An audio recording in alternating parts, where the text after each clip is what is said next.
It's a pleasure to be here. Thank you so much for being a part of this discussion. My role here, just saying a little bit about myself, I'm the director of North Shore Headache Clinic along with the North Suburban Wellness Center.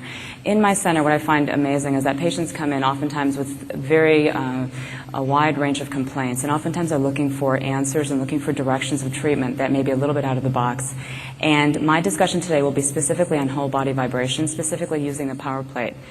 And hopefully I'll introduce to you a really unique, novel mechanism of addressing complaints, addressing symptoms that patients may have that aren't addressed with traditional approaches.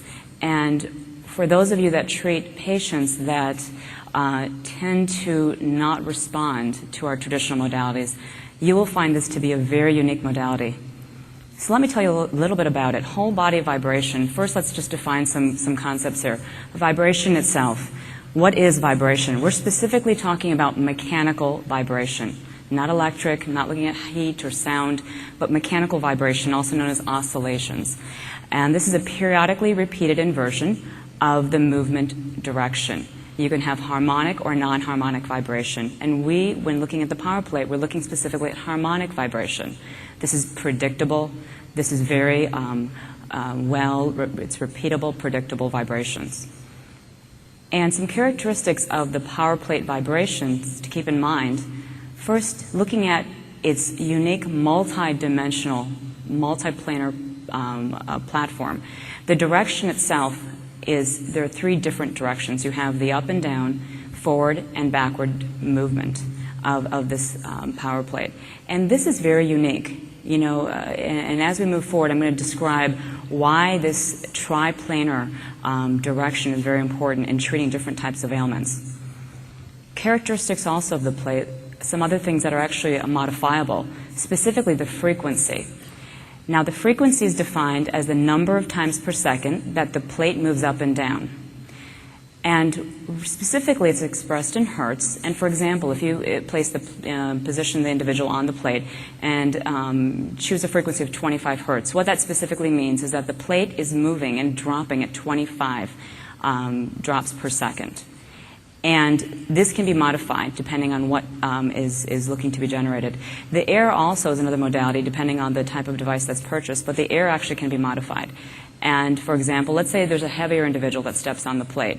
Well, this increase in weight is actually going to decrease the amplitude, which is the movement distance. And to increase the force that's applied against that individual, one needs to increase the air. So what's nice is that you can actually modify this device in order to achieve different types of results for the individual. So let's go into the actual, some more about pathophysiology and what we're trying to target here. Now, I love this being a neurologist in that this plate actually is addressing a very unique feature, and that is it is actually activating specific reflexes in the body. Now, we all attempt to maintain homeostasis. Once we are activated in any respect, once there's a stimulus or any kind of provocation to the system, our body naturally will respond.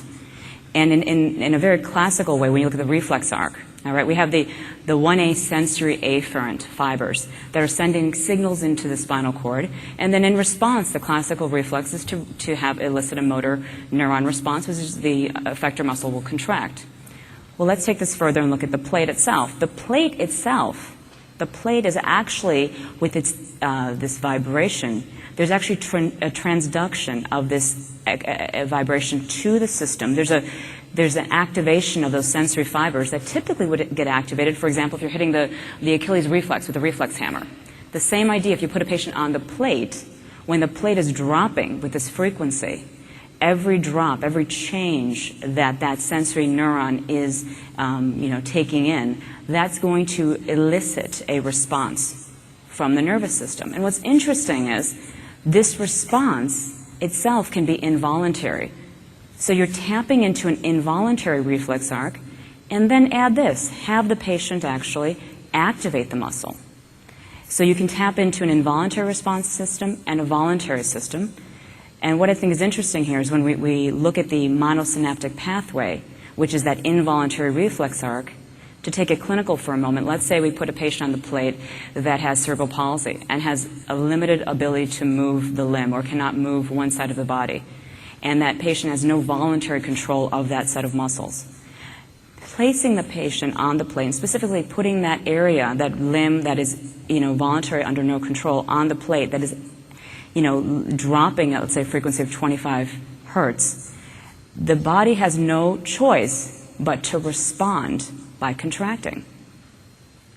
So take that from, I think that's really interesting, that if a patient can't voluntarily activate the muscle is activated because of that involuntary reflex arc. So that's one concept I think that's really interesting. So you're tapping into monosynaptic and polysynaptic pathways, which in many respects hits different targets, and we'll go into this a little bit. So this power plate itself is generating a mechanical vibration. The body transfers that vibration in different positions based on what the individual is doing. If the individual is standing on the plate, lying on the plate, sitting on the plate, you're going to activate different areas and different muscle groups. And then there's an initiation of reactions that occur at different physiological levels. So we've talked a lot about the neuromuscular system, but it goes further than that. There is an activation of connective tissue, the vascular system, hormonally. Because, as I mentioned earlier, the body is trying to maintain homeostasis. Once the body is provoked, your natural response is to alter your physiology, is actually to respond to that provocation.